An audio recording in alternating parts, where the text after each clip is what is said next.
हाय. तर चला आज बनवूया कांद्याचे थालीपीठ. नमस्कार मंडळी, तुमचे माझ्या आपल्या गोष्टी चॅनलमध्ये सहर्ष स्वागत आहे. तर आज आपण पौष्टिक असे कांद्याचे थालीपीठ बनवणार आहे. ते लहान मुलांना मोठ्यांना सगळ्यांनाच आवडतील असे हे कांद्याचे थालीपीठ छान मस्त होतात. तर चला मग रेसिपी सुरू करू. चला, थालीपीठ बनवण्यासाठी काय काय साहित्य लागते ते बघूया. तर इथे मी एक मोठा कांदा बारीक चिरून घेतलेला आहे. त्यानंतर लसूण, त्यानंतर 3 ते 4 हिरव्या मिरच्या, थोडंसं आलं, ओवा, जिरं, बारीक चिरलेली कोथिंबीर आणि मसाल्यामध्ये आपण लाल तिखट, हळदी पावडर, धने पावडर आणि थोडासा गरम मसाला. त्यानंतर 1 कप ज्वारीचं पीठ, त्यानंतर अर्धा कप डाळीचे पीठ आणि पाऊण कप गव्हाचे पीठ असे घेतलेले आहे. थोडंसं चवीनुसार मीठ आणि पाणी हे आपल्याला सगळं साहित्य लागणार आहे. त्यानंतर आपण पहिल्यांदा एका मिक्सरच्या भांड्यामध्ये लसूण, आलं, मिरच्या, ओवा आणि जिरं घालून ह्याची पेस्ट करून घ्यायची. तुम्ही हे चेचून टाकलं तरी देखील चालेल, पेस्ट करून घ्या. त्यानंतर एक परात घेतली, त्या परातीमध्ये आपण हे सगळे पीठ घालायचे. 1 कप ज्वारीचं पीठ, पाऊण कप गव्हाचं पीठ आणि त्यानंतर अर्धा कप हे मी एका वाटीने घेतलेलं आहे मोजून. आणि छान आता ही सगळे पिठं एका हलक्या हाताने सगळं मिक्स करून घ्या. त्यानंतर आपण बारीक पेस्ट केलेली मिरची, लसूण, आलं हे सगळं बारीक पेस्ट या पिठामध्ये टाकायची आहे. त्यानंतर कांदा टाकायचा.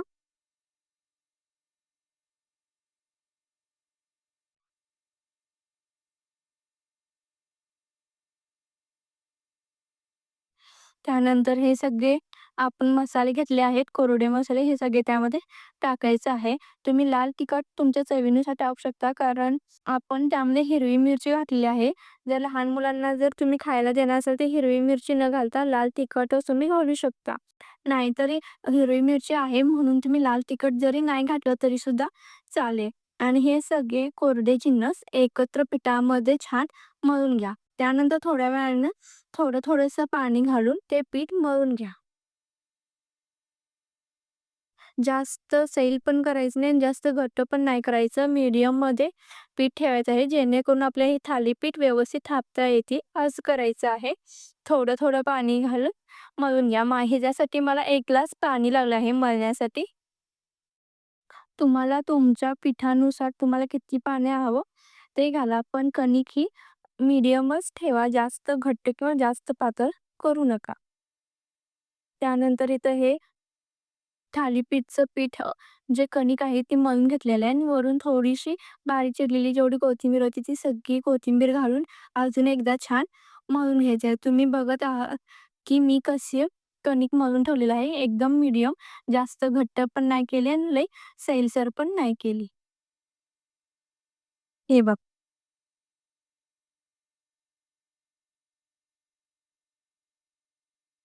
त्यानंतर 1 चमचाभर तेल घेऊन त्या कणकीला लावून अनेकदा परतून घ्या. त्यामुळे काय होतं, तेलामुळे थालीपीठ हे छान होतात. असं हे 2 ते 3 मिनिटं छान कणिक मळून घेऊन 5 मिनिटं झाकून ठेवा.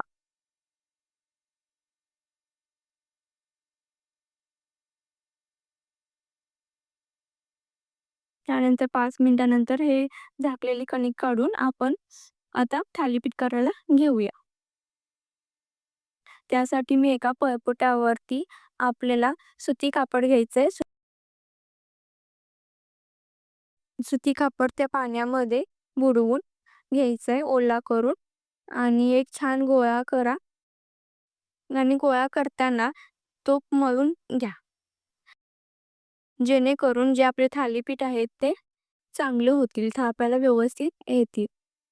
जरी नाही तुम्ही मळून घेतलं तरी सुद्धा चालेल. थालीपीठ हे छान आहे पैकी. पण एकदा मळून घ्या आणि गोळा करून तुम्ही थालीपीठ थापू शकता. तर मी तो गोळा करून घेतलाय आणि गोळा ठेवायच्या आधी जरासं कापडाला पाणी लावलंय आणि त्यानंतर आता थालीपीठ हे थापत आहे. असं गोल-गोल करत, थापत म्हणजे पळपट हलवत तुम्ही गोल असं त्याला आकार देऊ शकता. छान असं हाताने थापून घ्या. जास्त जोर देऊ नका. कारण आपलं पीठ हे एकदम छान झालेलं आहे. त्यामुळे थोडं-थोडं दाब दिला की लगेच ते पुढं-पुढं सरकतं आणि गोल छान थालीपीठ हे तयार होतं. इथं बघू शकताय माझं थापून हे थालीपीठ तर झालेलं आहे आणि त्यामध्ये मी काय करते की छोटे-छोटे असे गोळे देते. का तर आपण वरून जे तेल सोडणार आहे ते आतमध्ये मुरून छान थालीपीठ भाजून निघतील. तुम्ही छोट्या आकाराचे करू शकता, मोठ्या आकाराचे तुम्हाला हवे ते करू शकता. फक्त हे आपल्याला भाजण्यासाठी व्यवस्थित म्हणून. त्यानंतर मी गॅसवरती तवा ठेवलेला आहे. व्यवस्थित मीडियम गॅसवर ठेवून गरम करून घ्यायचा. आता गरम माझा तवा झालेलाच आहे. त्यामुळे मी त्याच्यावरती तेल टाकलंय. 1 चमचाभर तेल असं पसरून घेतले आणि आता थालीपीठ टाकूया. हे असं असं कापड उचलून तव्यावरती थालीपीठ घालायचं आहे आणि वरून ते कापड काढून त्या थालीपीठच्या भोवतीने 1 चमचाभर तेल सोडून त्याला झाकण लावून ठेवायचं. 2 ते 3 मिनिटं त्याला छान भाजून द्यायचं झाकण ठेवून.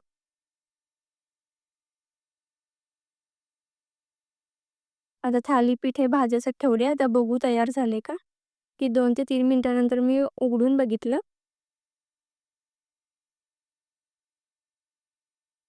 तर बघा किती छान निघलेलं आहे थालीपीठ आणि एका साईडनं छान खरपूस भाजलेलं आहे.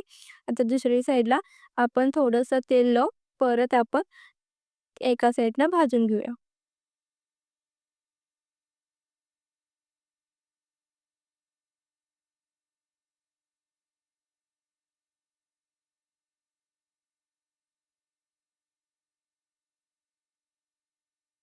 चला, इथं आपलं थालीपीठ हे खाण्यासाठी तयार आहे. छान दोन्ही साईडनं भाजलेलं आहे.